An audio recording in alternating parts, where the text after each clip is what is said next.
नमस्कार, कृषि पत्रिकामा यहाँहरूलाई स्वागत छ। हामी कृषि पत्रिका मार्फत यहाँहरूको लागि आवश्यक दैनिक विभिन्न जानकारीमूलक भिडियोहरू लिएर आउने गर्छौं। आज हामी यस भिडियो मार्फत लिची खेती कसरी गर्न सकिन्छ भन्ने विषयमा यहाँहरूलाई जानकारी दिन गइरहेका छौं। यदि तपाईहरू कृषि पत्रिकाको युट्युब च्यानल पहिलो पटक हेर्दै हुनुहुन्छ भने सब्स्क्राइब गरी भिडियोलाई लाइक र शेयर गर्न नभुल्नुहोला। लिची स्वादिष्ट फल र आर्थिक आम्दानीको लागि नगदे बालीको रूपमा खेती गरिन्छ।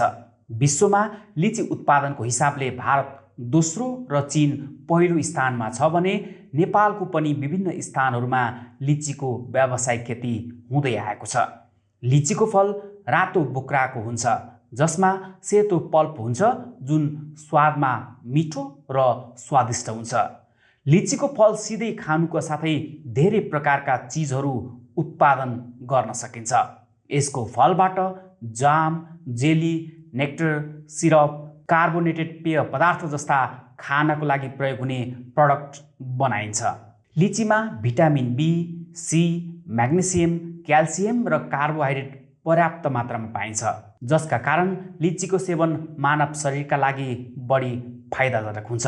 साथै यसको बोटले लगभग 50 देखि 60 वर्षसम्म उत्पादन दिने र बजारमा पनि लिचीको धेरै माग हुने भएकाले किसानले लिची खेती गरी मनग्गे आम्दानी लिन सक्छन्। कसरी गर्ने लिची खेती? जग्गा र हावापानी सम्बन्धी जानकारी लिएर खेती गरेमा यसको खेतीबाट मनग्गे आम्दानी लिन सकिन्छ। लिची खेती गर्न बलौटे दोमट माटो चाहिन्छ।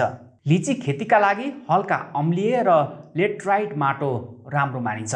यसको खेतीमा जमिनको pH मान 5.5 देखि 7.5 को बीचमा हुनुपर्छ र जग्गामा जल निकासी पनि राम्रो हुनुपर्दछ।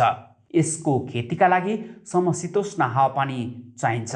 यसको बिरुवालाई वर्षाको समयमा मात्र 1200 मिलिलिटर वर्षा चाहिन्छ। लिचीको बिरुवा सामान्य तापक्रममा राम्रो हुन सक्छ। गर्मी मौसम बिरुवाको विकासको लागि धेरै राम्रो मानिन्छ। तातो हावापानीमा बिरुवा धेरै मात्रामा फुल्छ। यसबाहेक फल पाक्ने समयमा तिनीहरूलाई सामान्य तापक्रम चाहिन्छ। कोठाको तापक्रममा यानि कि रुम टेम्परेचरमा लिचीको फलमा राम्रो गुणस्तरको पल्प बन्ने गर्छ।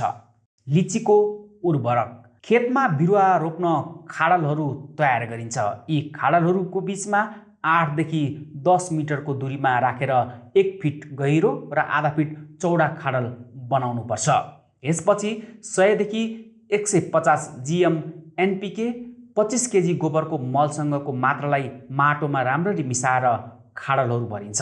यसपछि बिरुवालाई 2 वर्षपछि करन्जको 2 केजी दिनुपर्छ र बिरुवाको वृद्धिसँगै मलको मात्रा पनि बढाउँदै लानुपर्छ। लिची बिरुवा रोप्ने समय र विधि: लिची बिरुवा मार्फत तयार गरिन्छ। यसका लागि नर्सरीमा बिरुवा तयार गरिन्छ। बिरुवा तयार गर्न तपाईलाई ग्राफ्टिङ विधि वा गाँठो बाँध्ने विधि मार्फत तयार गर्न सक्नुहुन्छ। यसबाहेक यदि तपाईँ चाहनुहुन्छ भने तपाईँ दर्ता गरिएको नर्सरीबाट पनि बिरुवा किन्न सक्नुहुन्छ। बिरुवा खरिद गर्दा बिरुवा 2 वर्ष पुरानो हुनुपर्छ भन्ने कुरामा ध्यान दिनुपर्छ, जसका कारण चाँडै उत्पादन लिन सकियोस्।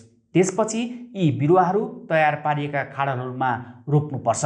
प्रत्येक रोपणका लागि तयार पारिएको खाडलमा सानो खाडल बनाएर बिरुवा रोपिन्छ। यसपछि बिरुवालाई सिँचाइ गरिन्छ, जसका कारण माटो राम्रोसँग बढेर कडा हुन्छ। लिची बिरुवा रोप्नका लागि असार र साउन महिना सबैभन्दा उपयुक्त मानिन्छ। जुन समयमा वर्षायाम हुन्छ त्यो समय बिरुवाको विकासको लागि धेरै राम्रो मानिन्छ। नेपालमा लिचीका प्रचलित जातहरू: नेपालमा विभिन्न स्थानमा भिन्न भिन्न जातहरूको खेती गरेको पाइन्छ, किनकि यी जातहरू प्राय भारतबाट आयात गरिएका हुन्। बढी क्षेत्रफलमा लगाइएका जातहरूमा Muzaffarpur, early large red, China, Shahi, Calcuttia, Bombay, seedless, मेकिलन आदि मुख्य हुन्। लिची रोग किराहरू: लिचीमा विशेषतः सुलसुले, बोक्रा खाने झुसिल किरा, पात बेर्ने किरा, लिफ माइनर र लाई किरा लाग्दछन्, तर सुलसुले नै यसको सबैभन्दा हानिकारक किराको रूपमा लिने गरिन्छ। अन्य बालीहरूमा जस्तै लिचीमा धेरै किसिमका रोग लाग्दैन। कतै कतै रस्ट बन्ने रोग लागेको किसानहरूको गुनासो आए पनि यसले लिची बालीलाई आर्थिक रूपमा ठूलो नोक्सानी पुर्याएको पाइँदैन। लिची बिरुवा सिँचाइ। लिची बिरुवालाई सुरुमा बढी सिँचाइ चाहिन्छ, त्यसैले यसको पहिलो सिँचाइ प्रत्यारोपणपछि तुरुन्तै गर्नुपर्छ। यसपछि बिरुवालाई हप्तामा 2 पटक पानी हाल्नुपर्छ। खेतमा पानीको कमी भएमा फलफुलको वृद्धि र गुणस्तरमा पनि ह्रास आउने देखिन्छ। खेतमा चिस्यान हुनु आवश्यक कुराहरूमध्ये पर्दछ। लिची बिरुवामा झार नियन्त्रण। लिची बालीमा झारपात नियन्त्रणका लागि प्राकृतिक रूपमा गोडमेल गर्ने गरिन्छ, जसका कारण बिरुवाको विकासमा कुनै समस्या आउँदैन। यसपछि बिरुवाको पूर्ण विकास भइसकेपछि त्यस समयमा बिरुवाको जरा नजिकको हल्का माटो कोदालोको सहायताले हटाएर त्यसमा गाई भैँसीको गोबरको मल हालिदिनुपर्छ। मिली बग, एफिड, लिची बग र पात काट्ने जस्ता कीटहरूले लिचीको बिरुवामा आक्रमण गर्न सक्छन्, तर डाइमेथोएट, फस्फामिडोन, क्विनाफलोस वा डिक्लोरोभोस छर्केर प्रभावकारी रूपमा यस्ता किरा रोगहरूको नियन्त्रण गरिन्छ। लिची फल फसल। लिचीको फल जेठको अन्त्यसम्ममा उत्पादन गर्न तयार हुन्छ। जब यसको बिरुवामा फलफुलको रङ गुलाबी देखिन थाल्छ, त्यसबेला गुच्छासहितको फललाई रुखबाट निकालेर छुट्याइन्छ। त्यसपछि बजारमा बेच्न पठाइन्छ। लिचीको उपज र फाइदाहरू। लिचीको बोटले 1 वर्षमा 100 किलो फल दिन्छ। 1 हेक्टर जमिनमा 150 भन्दा बढी बिरुवा रोप्न सकिन्छ। लिचीको बजार मूल्य प्रति किलो 100 देखि 200 रुपियाँसम्म पर्छ। यस अनुसार किसानले 1 वर्षको लिची उत्पादनबाट 7 देखि 10 लाखसम्म आम्दानी लिन सक्छन्।